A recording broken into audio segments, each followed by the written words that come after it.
main guys we're going to look at tonight in 2 Kings 12 and 13, possibly we'll get to 14, and the death of Elisha, also in chapter 13.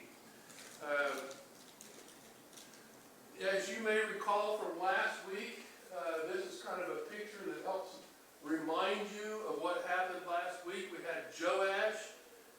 He's also known as Jehoash. Joash is elevated to king. Who was his mama? Do you remember? Who was his mama? Who was his mama? Not his mama. Who was His queen? Who was queen when he showed up? It was his grandma, right? I think that's right. You were talking about he was a kid when he got... Yeah, Right, he was a kid. He was 7 years old. Yeah. Athaliah was her name. And she came out after they were lifting him up to be king, and she calls out, "Treason, treason!" And so they take her out of there and dispose of her. They kill her. And all of the people that were really trying to keep her as queen, they took care of that and cleaned that part of their life in Israel up. And Jehoash took his rightful place as king. To kind of review a little bit about geography, that's kind of one of the inspirations for this these lessons. We try to keep talking about geography as we go along. By now, our kingdoms have been split up. They were once one, and their power extended through all this area under David. Not so much David as Solomon, but David and Solomon got this whole region under the influence and domination of the Israelites. Now at this point in time, it's not that way anymore. Judah has broken off, or rather, Israel has broken off from Judah, and this is Judah down here in this southern part. Here's the Dead Sea. Here's Israel. Up here's the little Sea of Galilee. This is where Jesus spent a lot of his time. Then on up this way is Aram. These are the three most referred to nationalist entities that you will see in the text that we have tonight. We will also possibly refer to Moab and say perhaps something about Philistia as well right here. So that's just to kind of review that map a little bit.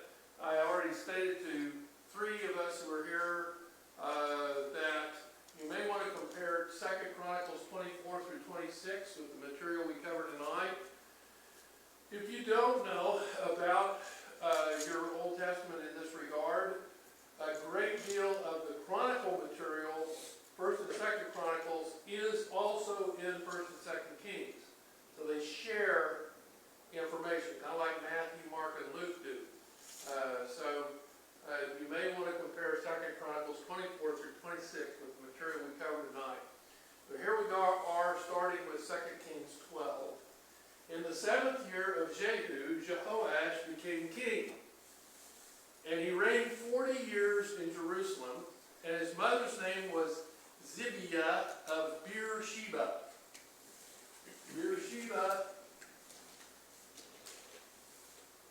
is right here beside the Schlitz malt liquor store. Beersheba, I had this in my head earlier. I thought down south. Yeah, that's it. Right here. Beersheba. So, this is where she was from. And I just want to know if you look at this verse, you see anything sort of impressive in this verse. 7th year of Jehu, Jehoash became king, and he reigned 40 years in Jerusalem. His mother's name was Zibiah of Beersheba.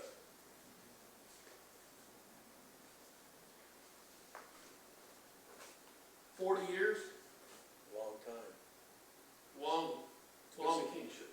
Especially if we're starting out at 7 years. Yeah, he did start out very good. What other interesting facts can you think of regarding Jehoash? You already mentioned it, that he was that young. He had been rescued basically from murder by Athaliah.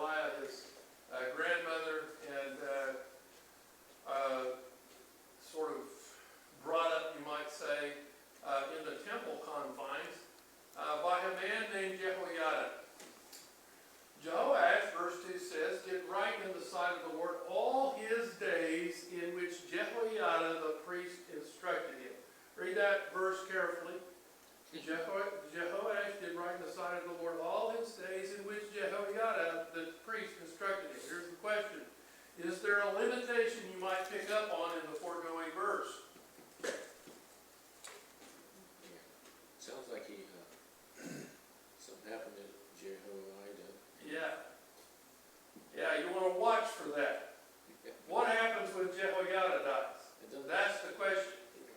So you might read this with emphasis. Jehoash did right in the sight of the Lord all his days in which Jehoiada the priest instructed him. Something like that. Only the high places, verse 3 says, were not taken away. The people still sacrificed and burned incense on the high places. Why do you think the high places were not removed? Kind of think with me. What is a high place? Well,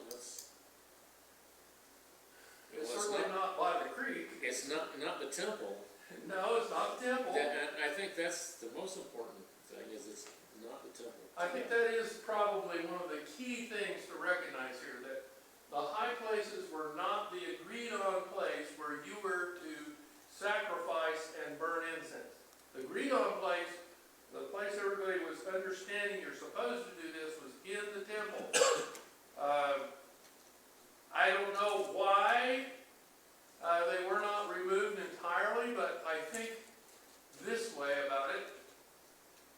I think about being a farmer, which a lot of these people were farmers. I'm removed from Jerusalem, and I have an urgency in me to worship God. That's always been true. I'm of a God-fearing nation, so I want to worship God. But I can't, or in my own head I can't anyway, I can't make this trip back to Jerusalem all the time, where the temple is. So I choose a place that for me is holy, it's set apart. You might say it's as close to God as I can get, which would then be, a lot of people would choose a high place. They'd be on top of a hill, a mountain, maybe even, go up to an upper room on top of their house. I don't know what all places might be high places, but they chose places where they might be able to worship God locally rather than going back to Jerusalem. So that would be my thought, that as to why they wouldn't want to go back to Jerusalem every time it was time to worship. I think it was a problem of convenience and habit, so that's why they didn't wipe them out. Then Jehoash said to the priest, verse 4, all the money of the sacred things which is brought into the house of the Lord in current money, both the money of each man's assessment, and all the money which any man's heart prompts him to bring into the house of the Lord, let the priests take it for themselves, each from his acquaintance, and they shall repair the damages of the house wherever any damage may be found. But it came about that in the 23rd year of King Jehoash, the priests had not repaired the damages of the house. Which year did he say? 23. Year 23. What else happened during this time? There's 23 years, and we didn't say anything else about anything else that happened. Just, we put this thing together about the temple. So I guess what I'm driving at by mentioning that to you is that this seems to be a period of time when there's not a lot of conflict. Otherwise, you would have reported a war or some kind of something like that, which is both good and bad. I know that sounds terrible for me to say that it's bad that there isn't any war. It's bad in the sense that I think it may ended up leaving Judah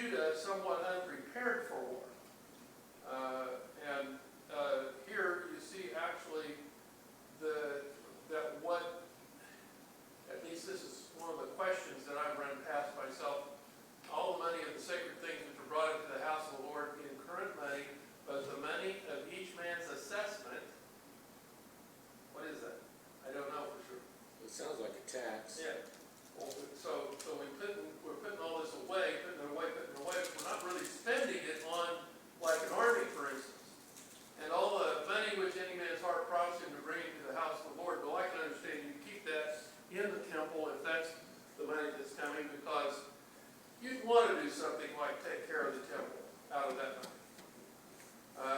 And so this is what happened in the 23rd year. They hadn't done anything so far.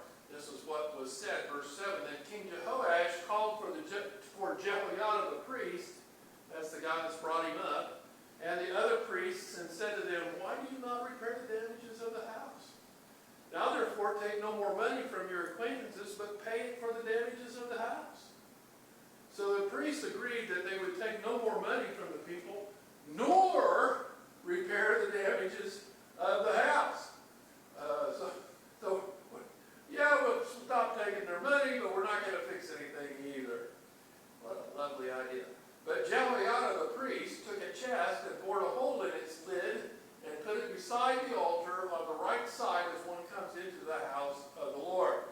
So he saw to it that there's still a way to make a collection, and he bores this hole in the lid of this box, and now people can still drop their offering, their money offering in this box as they go in to take care of sacrificing. And it says, and the priests who guarded the threshold, that is the doorway, put in it all the money which was brought into the house of the Lord. So it's just a place to collect. If you were bringing money, you came in and you said, you know what, I really want to make an offering to the Lord. And they didn't say, well, no, I'm sorry, we're not taking any more money. Instead, Jehoiada the priest said, well, we're going to go ahead and do that here. I've got this box, I'm going to put it in. So he kept putting it in this big box. When they saw that there was much money in the chest, the king's scribe and the high priest came up and tied it in bags and counted the money which was found in the house of the Lord. That's where money bags comes from, I guess. I don't know. Anyway,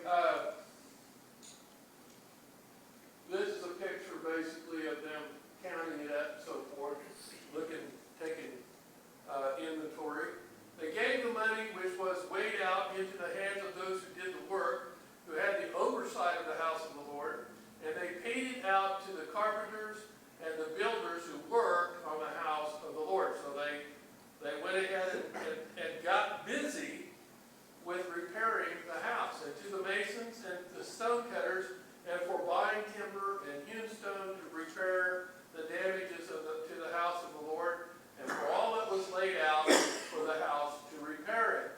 So they got busy and went ahead and started repairing the temple, as they were supposed to have done. But there were not made for the house of the Lord silver cups, snuffers, bowls, trumpets, any vessels of gold or vessels of silver from the money which was brought into the house of the Lord. For they gave that to those who did the work, and with it they repaired the house of the Lord. So the money seems to have all gone for repairing things. Moreover, they did not require an accounting from the men into whose hand they gave the money to pay to those who did the work, for they dealt faithfully. A lot of trust here, to say, look, I'm going to hire Joe to cut me a block of stone, and it's going to cost $1,500, and nobody checks to see whether it actually costs $1,500 or not. They just trust that the guy that's doing that part of the work on the temple, or is over that part of the work, is going to be trustworthy, and so they don't require an accounting. The money from the guilt offerings and the money from the sin offerings was not brought into the house of the Lord. It was for the priests. So what happened to the revenues due from the sin and guilt offerings? Where did it go? The priests got to spend it, or whatever they want. No, they sent it home with the priests. That's who it belonged to, though, isn't it? Yeah. So that's really, that was righteous. Then Hazael, remember him? This is the guy that Elisha said he was really sad about him because he was going to just wreak havoc on the nation of Israel. This is the guy. He's now the king of Aram. He had gone up. Ben-Hadad had been king, and he sent Hazael down to Elisha to find out whether he, Ben-Hadad, was going to recover from his illness or not. And Elisha just kind of says, well, tell him that he's going to recover, but he won't. And so when he goes back, when Hazael goes back to Aram to talk to King Ben-Hadad, Hazael tells him, look, you're going to get better. But then Hazael suffocates him, kills him. So that was correct. You're going to get better, but he didn't. So that's the quick story of who Hazael is. He's now king of Aram, that constant enemy of both the north and the south, Israel and Judah. So this is the guy, Hazael. Hazael, king of Aram, went up and fought against Gath and captured it. And Hazael set his face to go up to Jerusalem. Before we turn to the map, which is next, Gath, where is that? Does anybody remember? It's a city that is usually thought of as being of a particular group of people. What is that group of people? The Gittites. Possibly The Gathites. belonged to the Philistines an awful lot. Oh, yeah, those guys. Yeah, Those guys, but in but specific. Hittite would be correct. Yes. But nonetheless, Gath was commonly a part of the Philistine crowd when David was coming along. And so, still over in that area. Well, Hazael comes from way up here in this green area. I don't have the best map up maybe for this, but he comes from this green area here and north of Israel, down through Israel, and attacks Gath. I assume he does. I mean, it's possible he came down through here this way, but in any case, he comes and attacks right here at Gath. Jehoash, king of Judah, took all the sacred things. Doesn't say that he went out and fought him. Nope. Jehoash, king of Judah, took all the sacred things that Jehoshaphat and Jehoram and Ahaziah, his father's king of Judah, had dedicated. And this is just a little artist rendition of Hazael attacking Jerusalem, which we'll read about here in a minute over in 2 Chronicles.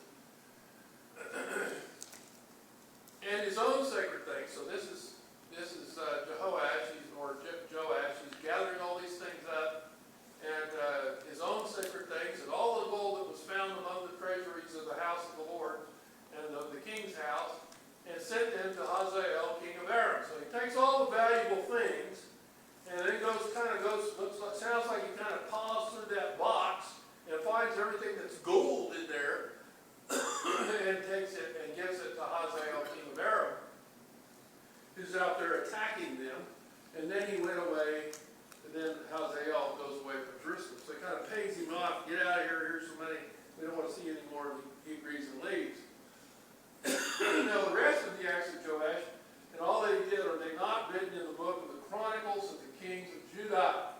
His servants arose and made a conspiracy and struck down Joash at the house of Millo as he was going down to Silla. These are Millo and Silla are relatively untranslatable terms. That's why they're left that way. I suspect, and I've told you that Millo, in my view, is probably a part of a terracing of Jerusalem that was done in order to make more of a platform, you might say, or level ground in order to build on. So that's what I think Millo is. And he's going down to the house of Millo as he is going down to Silla. Maybe there's something else down there called Silla, I don't know. But in any case, it sounds like he's going down to the lower part of the town. And they killed him there. For Josachar, the son of Shimeath, and Jehozabad, the son of Shomer, his servants, struck him and he died, and they buried him with his fathers in the city of David.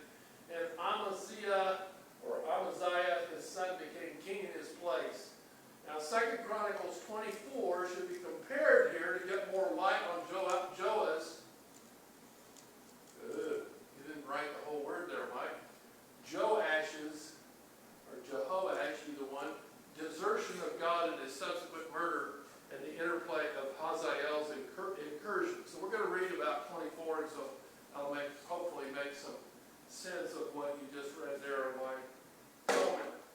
2 Chronicles 24. Great Scott, but I have to dig in my book. You actually have to look at your book. I don't have this on the overhead. What is it again? 2 Chronicles 24. And I'm thinking, I want you to start about 15, yeah. I'm going to read to you, and if you want to stop me, holler at me or something, we'll stop when we get done and kind of ask some questions about this passage.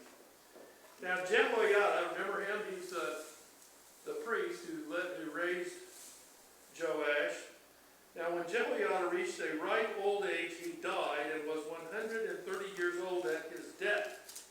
And they buried him in the city of David among the kings, because he had done well in Israel and to God and his house. But after the death of Jehoiada, the officials of Judah came and bowed down to the king, and the king listened to them. So some people, some officials, some people that he has in charge of things, they want to talk to him, and so they come and they talk to him, and he listens to them. It says, and they abandoned the house of the Lord, the God of their fathers, and served the Asherim and the idols. These are some kind of female deities, the Asherim. And so wrath came upon Judah and Jerusalem for this, their guilt. Yet he, that is God, sent prophets to them to bring them back to the Lord. Though they testified against them, they would not listen. Then the Spirit of God came on Zechariah, the son of Jehoiada, the priest, and he stood among the people and said to them, Thus God has said to you, why do you transgress the commandments of the Lord and do not prosper? Because you have forsaken the Lord, he has also forsaken you.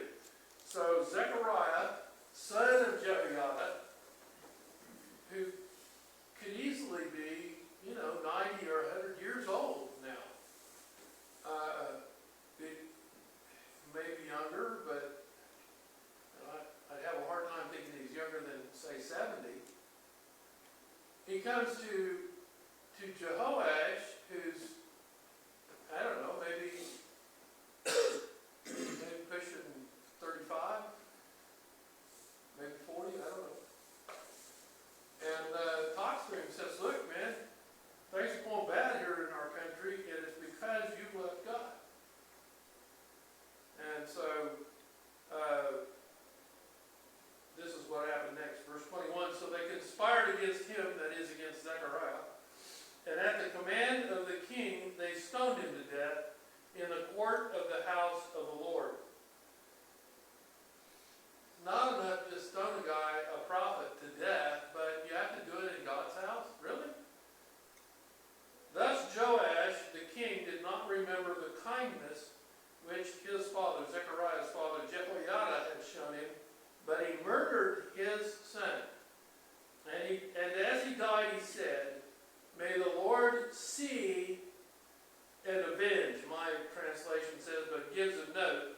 It says, May the Lord see and require.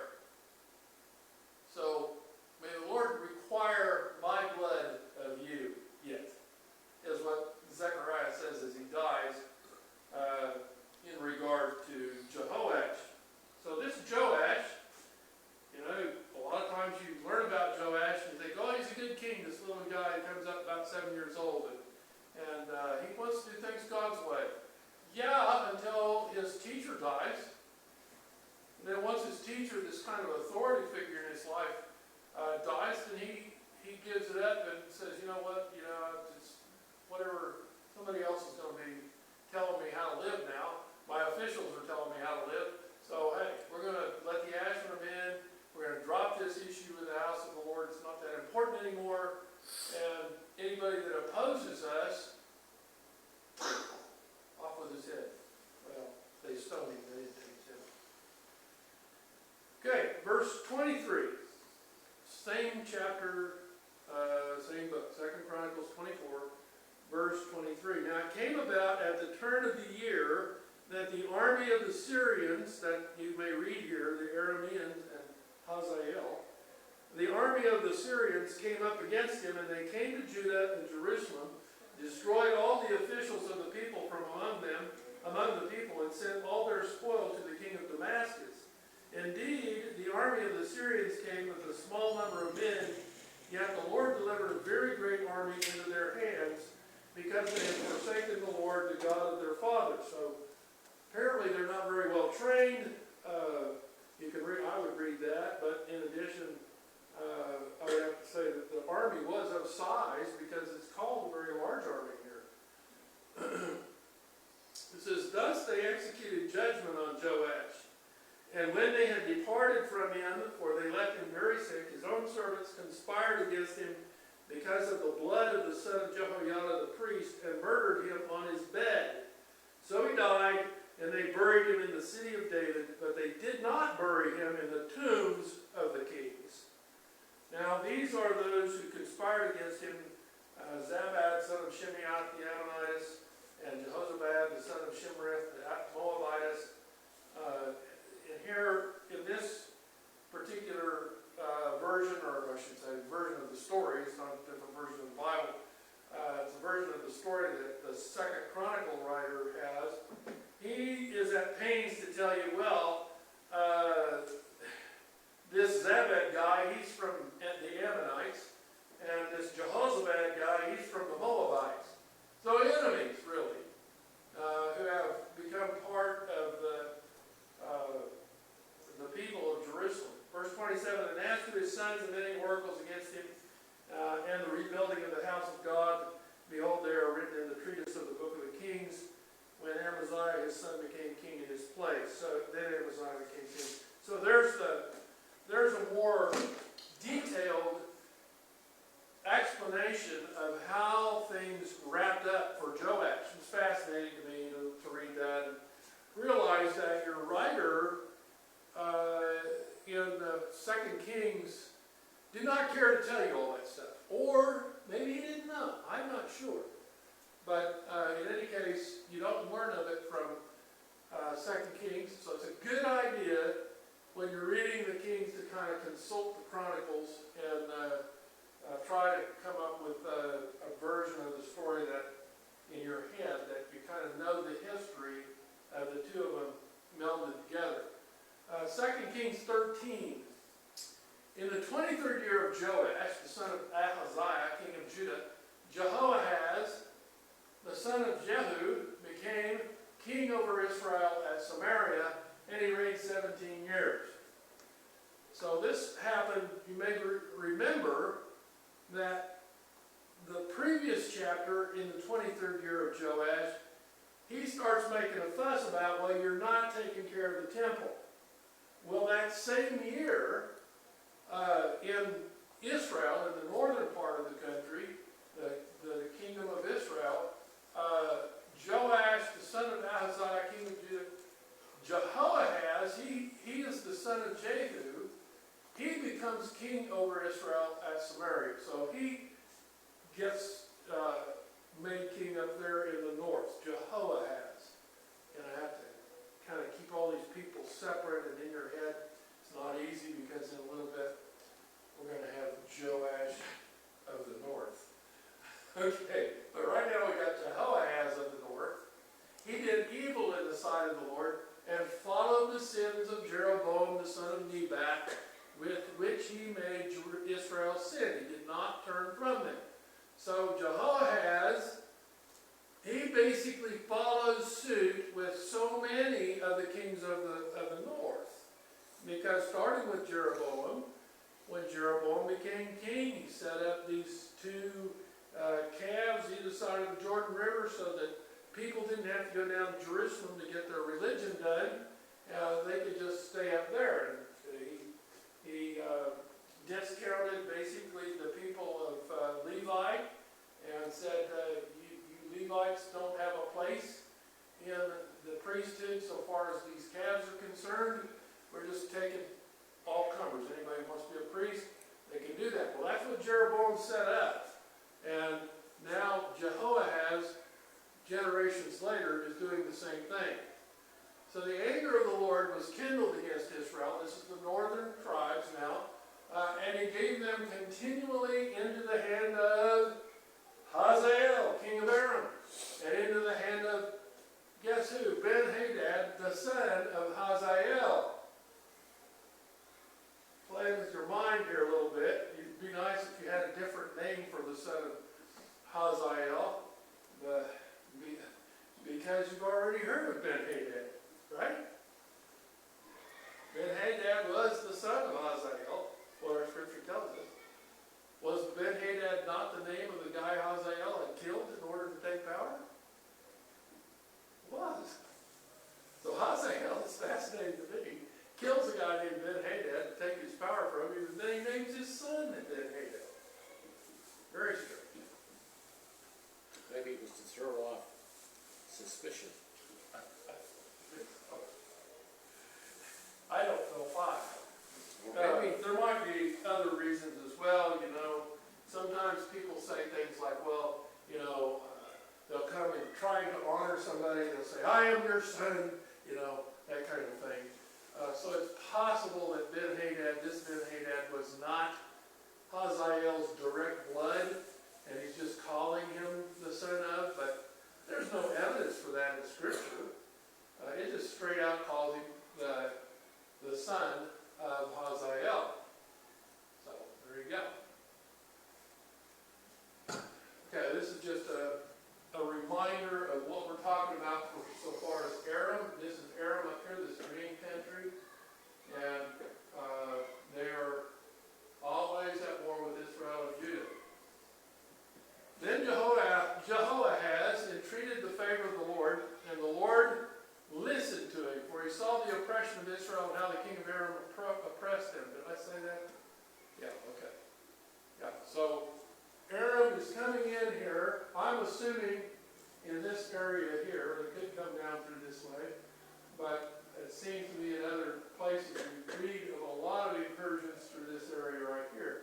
So they come into Israel and they start making trouble and marauding them and, you know, tearing them up and taking spoil from them. So Jehoahaz, that's the new king up there in the north, in Israel, he entreated the favor of the Lord, and the Lord listened to him. For he saw the oppression of Israel and how the king of Aram oppressed them.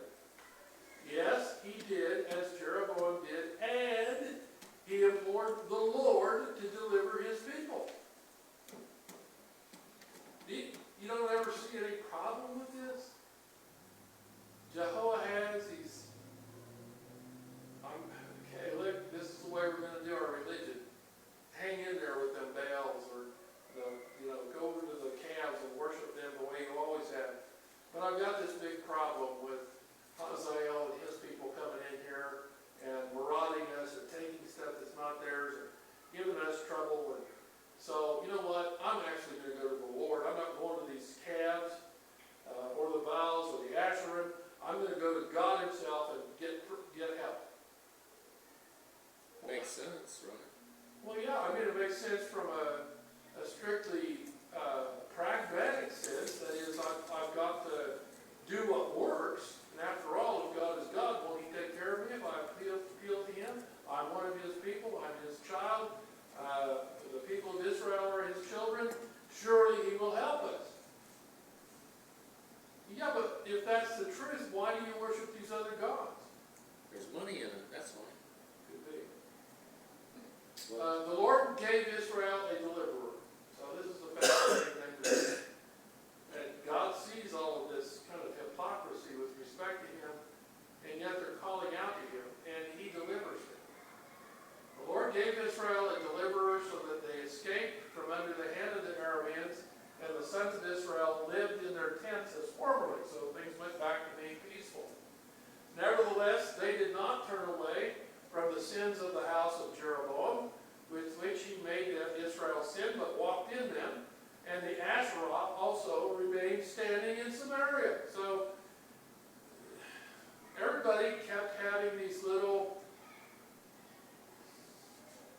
I don't know what you call them, statues, I guess you might say, out there standing in front of their houses, or perhaps there were monumental-sized ones somewhere in the city of Samaria, and people paid homage there and went. These were shrines, and they went there to offer their incenses and, to implore this God to be kind to them.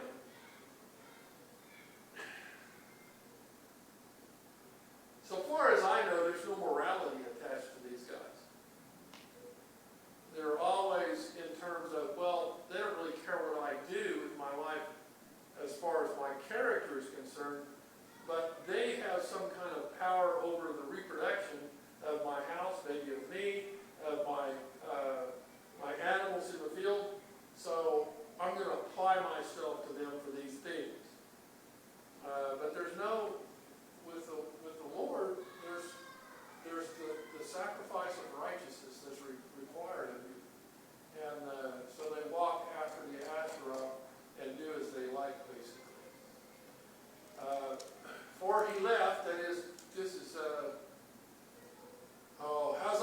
Hazael left to Jehoahaz of the army not more than 50 horsemen and 10 chariots and 10,000 footmen, so a very small force. For the king of Aram had destroyed them and made them like the dust at threshing. Now the rest of the acts of Jehoahaz and all that he did in his might, are they not written in the book of the Chronicles of the kings of Israel? And Jehoahaz slept with his fathers, and they buried him in Samaria, and Joash his son became king in his place. It's confusing enough already, but now there's a King Joash up here in the northern part, when you still have, or have just had, a Joash who's king in the south. So it's kind of hard to keep track of this stuff. And if a person gets confused and kind of aggravated with it, I understand. In the 37th year of Joash, king of Judah, Jehoash, the son of Jehoahaz, became king over Israel and Samaria, and reigned 16 years. So there's 3 years of Joash in the south. There's 3 years of his life left. Remember, he reigned for 40 years. Before there's only one Joash. So everybody talking about Joash. King Joash said, what do you mean? The king of the north and the king of the south? He did evil in the sight of the Lord. He did not turn away from all the sins of Jeroboam the son of Nebat, with which he made Israel sin, but he walked in them. Now the rest of the acts of Joash and all that he did and his might with which he fought against Amaziah king of Judah, are they not written in the books of the Chronicles of the kings of Israel? So Joash, that's your southern king, slept with his fathers, and Jeroboam sat on his throne. This is even more confusing. And Joash was buried. Nope, I got it wrong. I got myself confused. So Joash slept with his fathers, and Jeroboam sat on his throne. We've got a second Jeroboam in the north, and he's sitting at Samaria after Joash is buried in Samaria with the kings of Israel. When Elisha became sick with the illness of which he was to die, Joash, the king of Israel, came down to him and wept over him and said, my father, the chariots of Israel and his horsemen. Elisha said to him, take a bow and arrows. So he took a bow and arrows.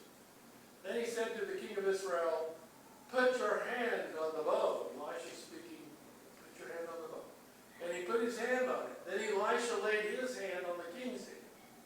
So you can kind of imagine this, and this is not a bad way of looking at it, I don't suppose. Elisha's there in bed, the guy in white, and, in his last days. And here is Joash come to talk to him, and so he's arranging this shooting of an arrow. He said, that is Elisha said, open the window toward the east, and he, that is Joash, opened it. Then Elisha said, shoot, and he shot. And he said, the Lord's arrow of victory, even the arrow of victory over Aram, for you will defeat the Arameans at Aphek until you have destroyed them. Then he said, take the arrows, and he took them, and he said to the king of Israel, strike the ground. And he struck it 3 times and stopped.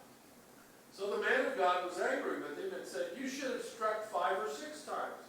Then you would have struck Aram until you would have destroyed it, but now you shall strike Aram only 3 times. I want to stop and just give that a minute to register with you what happened. That there's this opening of the window, a shooting of an arrow, and everybody knows, and Elisha knows, Joash knows, that Aram, this country neighboring them, and Hazael and Ben-Hadad are all always giving them all kinds of trouble. And so Elisha says, let's shoot this arrow out there, and then he wants Joash,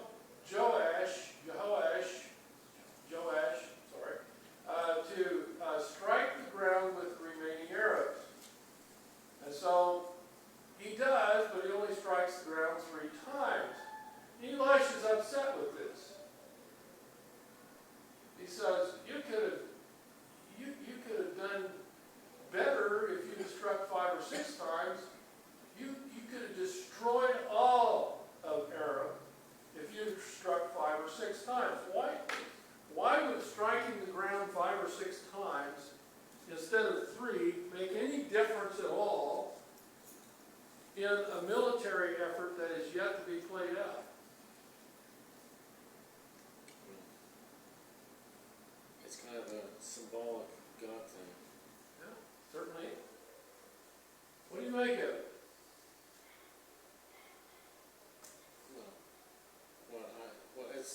I'm not saying it isn't puzzling to me, but go ahead. What I think it is that probably God told Elisha that if he strikes the ground 6 times, he'll destroy them completely, and if he only strikes it 2 or 3 times, or maybe it's as many times as he strikes the ground, he will have victory over the Arameans. Possibly. What other thing might be signified by striking it 5 or 6 times rather than 3? Persistence. Persistence? I think we're getting close to what I'm after. That's where I figured you wanted to go. I'm looking at persistence, but particularly I'm looking at attitude. Persistence is wrapped up to some degree in attitude. I'm looking for enthusiasm, honestly. Why, Mr. Joash, are you not very excited about this? You're only just sort of, you're getting the 3 times done because I told you to do 3, to strike it. So why did you go for, why were you not thoroughly excited about the prospect of beating tar out of the Arameans and having God help you do it?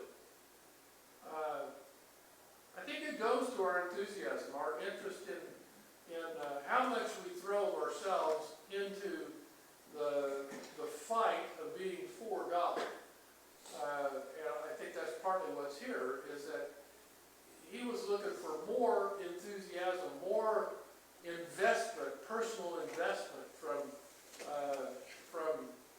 the king of Israel, and he didn't get it. And as a result, you're probably not going to beat all of the Arameans up that bad. Again, very possibly because he doesn't go into it with all of the mentality of somebody that is all in on it, and I'm ready to crush it. So that's what I would suggest to you. That's what my mind tells me as I look at this passage.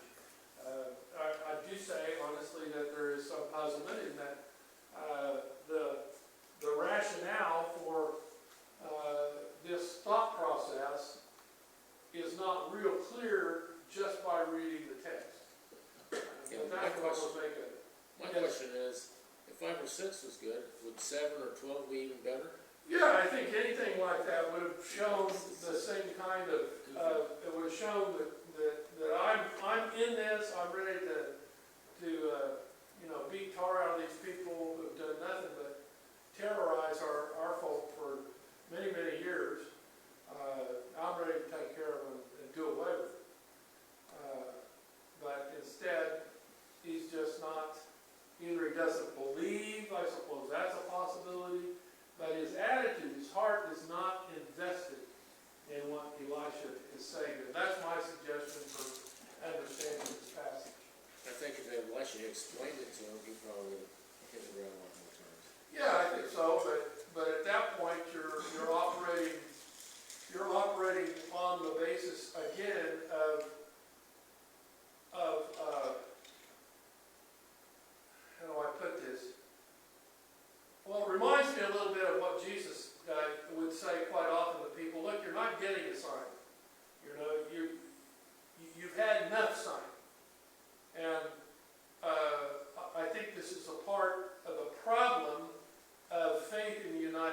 face today is that people don't love God. Do you understand what I mean by that? They don't cotton to him. They don't look at God. They don't look around and say, what an awesome person God is. I'm all in. I'm giving myself thoroughly to him. Instead, what have you done lately for me, God? What can I get from you? Seems to be the way that human beings operate to some degree. And I have to say that in this passage, I see God using what is there of that kind of commitment. Because he doesn't refuse this guy utterly, and he doesn't refuse Joash when Joash prays. So even though Joash and all of those people are very hypocritical in the way that they appeal to God, but they don't go any further with their gratitude than to say, oh great, things are back the way they were, let's just go worship the Asherim and the other gods that are around. So God is after a person's heart. He's looking for a person who is attracted to him for himself, and that is often what is missing. People don't love God. Elisha died, verse 20. I've got a couple minutes left. And they buried him. Now the bands of the Moabites would invade the land in the spring of the year. And as they were, I should have stopped right there because Moab is down here. So now Israel's catching it from up here and from down here in Moab. As they were burying the man, these Moabites, I'm not sure if it's the Moabites or Israelites, but in any case, as they were burying the man, they saw a marauding band, and they cast the man into the grave of Elisha. And when the man touched the bones of Elisha, he revived and stood on his feet. So this is sort of the power of God sort of attaching itself to the gravesite of Elisha. Now Hazael, king of Aram, had oppressed Israel all the days of Jehoahaz, but the Lord was gracious to them and had compassion on them and turned to them because of his covenant with Abraham, Isaac, and Jacob, and would not destroy them or cast them from his presence until now. When Hazael, king of Aram, died, Ben-Hadad, his son, became king in his place. Then Jehoash, the son of Jehoahaz, took again from the hand of Ben-Hadad, the son of Hazael, the cities which he had taken in war from the hand of Jehoahaz, his father. 3 times Joash defeated him and recovered the cities of Israel. So again, up here we have Joash beginning to take back some of this area that seemed to always be between him and